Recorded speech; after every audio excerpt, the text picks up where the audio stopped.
Assalamualaikum warahmatullahi wabarakatuh, kawan-kawan sekalian, pada kesempatan ini kami akan belajar menerjemahkan kisah Islamnya Wasi bin Harbi.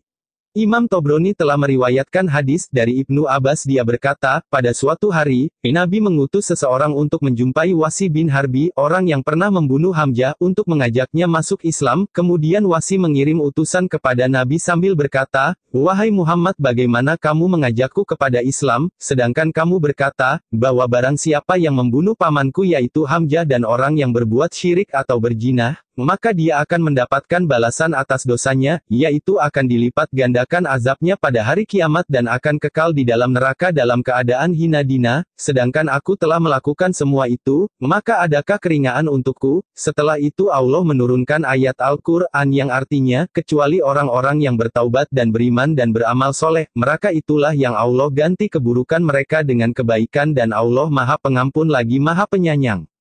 Setelah itu, Wasi berkata, "Wahai Muhammad, syarat ini terlalu berat, yaitu, kecuali orang yang bertaubat dan beriman dan beramal soleh." Lalu Wasi berkata, "Kemungkinan besar aku tidak mampu atas syarat ini." Kemudian Allah menurunkan ayat, yang artinya, sesungguhnya Allah tidak mengampuni dosa syirik, dan mengampuni dosa selain itu, bagi siapa yang dia kehendaki. Setelah itu Wasi berkata, "Wahai Muhammad, aku melihat dalam ayat tersebut bahwa ampunan Allah bergantung kepada kehendaknya, jadi aku tidak mengetahui apakah aku diampuni atau tidak, adakah keringanan lain selain itu?" Lalu Allah menurunkan ayat lain yang artinya, "Katakanlah wahai hamba-hambaku yang melampaui batas terhadap diri mereka sendiri, janganlah kamu berputus asa dari rahmat Allah, sesungguhnya Allah mengampuni dosa-dosa semuanya, sesungguhnya dialah yang Maha Pengampun lagi Maha Penyayang." Maka Wasi berkata, "Kalau yang ini aku mau." Lalu Wasi masuk Islam. Orang-orang pun berkata, "Wahai Rasulullah, sesungguhnya kami telah melakukan dosa sebagaimana yang telah dilakukan Wasi." Maka Nabi bersabda, ayat itu berlaku untuk semua kaum muslimin. Imam Haitami berkata, dalam sanadnya terdapat Afyan bin Sufyan, didoifkan oleh Imam Zahabi.